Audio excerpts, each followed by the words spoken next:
Hello, I'm Anthony David Hobbs, and this is the review of Star Trek IV, The Voyage Home. And, okay, I'll say, do I like Star Trek IV? Well, I loved it when I was 10 years old. I thought it was a great movie, very funny and everything. Then when I was about 14, I thought, well, this is silly, isn't it? It's silly doing a comedy one. Then a few years later, I warmed to it. So, yes, mixed feelings about the film. But at the moment, I do like it, yeah. Yes, it's very comedic, lots of funny elements, lots of good jokes in it. And it's a very big shift in tone, you know, Star Trek 2 and 3, very serious in tone, but this is really comedic, yeah. But, well, I suppose I like Star Trek 4 now because it was a one-off. If they'd done all of them as comedies, that would have been too silly, yeah. But because it's a one-off, it's okay. And yes, I'll be honest, the reason Star Trek 4 was a comedy, it was released in 1986, 1 year after Back to the Future. And that was a huge blockbuster, and of course time travel with lots of comedy elements. So to jump on the bandwagon, that's what the Star Trek franchise did. Thought, yep, let's do a comedy with time travel elements in it. And yes, it works very well.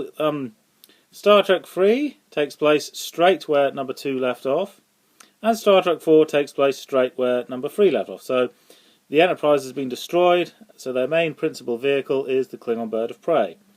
And Star Trek 3 ends by saying, and the adventure continues. Like giving a hint for a sequel, yeah. It's cool when a movie does that, leaves a hint for a sequel. It's a bit silly when they do it and they don't do a sequel. Yeah. Well, anyway, that is not the case here. They did do a sequel. And I always like Star Trek 2 and 3 better. I like 4 if I'm in a light humour, if I'm in a good mood. But I was amazed when I found out that Star Trek 4 was more successful than any of the previous Star Trek films. It was a massive blockbuster, yeah.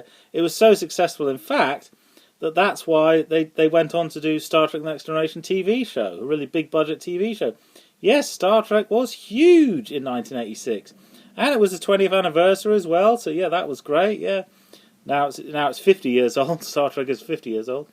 But, yeah, Star Trek 4 made the franchise more accessible to people in general, yeah. And, yes, it's a lot of fun. You don't have to be a Star Trek fan to get what's happening, yeah. Okay, what's the story about? Well, a bit more visual aid here. Where is it? There. The story concerns whales. More specifically, humpback whales. And okay, that's not a humpback whale, but that's the best I've got, yeah. Picture of an intelligent whale there, yeah. And, yeah, in the Star Trek movie, basically it's very green. And I'm not talking about the spaceship. It's very green in that it's very environmental. Yes, lots of moralistic issues. Oh, save the environment, stop polluting the atmosphere. And, yes, look after endangered animals. And why should we save the whales? Well, because they're part of our special heritage. They're intelligent animals that have been here millions of years before us, so we must look after them. Well, in Star Trek 4, humpback whales are the only things that can get rid of an alien probe that's going to destroy Earth. So yes, that's a much more practical reason to save the whales, yes. If we don't save them, it will be humanity's destruction, yes, the end of the world, yeah. So it's no longer a question of save the whales, the whales need to save us, yeah, so yes, we need help from the whales, yeah. Now why do humpback whales sing? Well, it's a mystery why they sing. It might be communication, it might be navigation, they might sing for fun, but nobody knows the real reason why they sing, yeah. So in other words, if someone writes a story and says, humpback whales sing to communicate with an alien probe and tell them what's been happening on Earth, nobody can say, that's wrong, they don't do that. Nobody can say that because we don't know. It's a mystery why they sing, we don't know. So yes, you can have a bit of fun and give your own explanation like that. And okay, it's nitpick time. Star Trek 4 is very good, but not completely original. Because you see, okay, humpback whales, let's say they sing to communicate with an alien entity, so that therefore more intelligent than human beings. But in The Hitchhiker's Guide to the Galaxy, which is a book series and TV show, that says that there are more intelligent things on Earth that already live on Earth, and they have dolphins.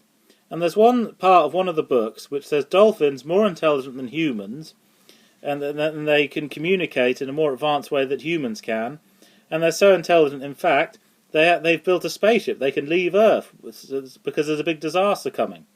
And they warn humans about the disaster, but they can't understand what they're saying. So the dolphins leave, but before they leave, they say in dolphin language, "So long and thanks for all the fish."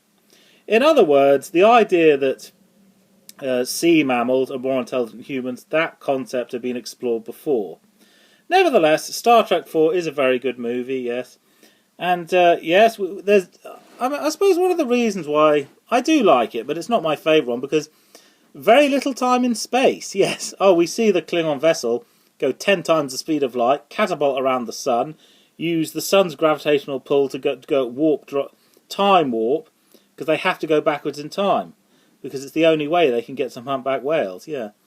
And but most of it takes place on planet Earth. Well, more specifically, the 1980s planet Earth. So it's when the film was made. It's in the present day, yeah. And there are many good jokes in the film. I suppose the biggest joke of all is that they're the Star Trek crew. They visit alien planets, but visiting 20th century Earth, to them it's like an alien planet. Yeah, they don't understand the customs, the rules and everything, yeah. There's one funny scene where Chekhov is being questioned, and he doesn't understand 20th century slang. He doesn't understand their sarcasm, because sarcasm changes depending on what time period you're in. So yes, there's lots of funny jokes in the film.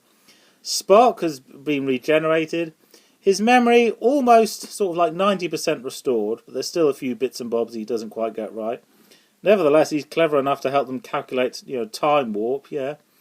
And yes, they succeed, they get some whales. And then, why is it called The Voyage Home? Is it because they're going to planet Earth? Well, they spend very little time in 23rd century Earth. Why is it called The Voyage Home? Well, it's open to interpretation, but for me, the reason is, when they get back, bring the whales back, save planet Earth, then they're given a new ship, a new Enterprise. So it's now 1701A. So that's really cool. And before they get in the ship, Captain Kirk, yes, he's not Admiral anymore, he's been demoted to Captain. He says, "My friends, we've come home." Indicating, yes, the Starship Enterprise is like their home. So maybe that's why it's called The Voyage Home. So yes, job well done. Brilliant movie, blockbuster, and they get a great new Enterprise. That would have been a great place to end the franchise. Everything's come full circle. 2, 3 and 4 are like a trilogy, all connected together. That would have been a good place to end the franchise. But of course they did more sequels because it made so much money. But yeah, it would have been a cool place to end it, yeah. They go off on another adventure in one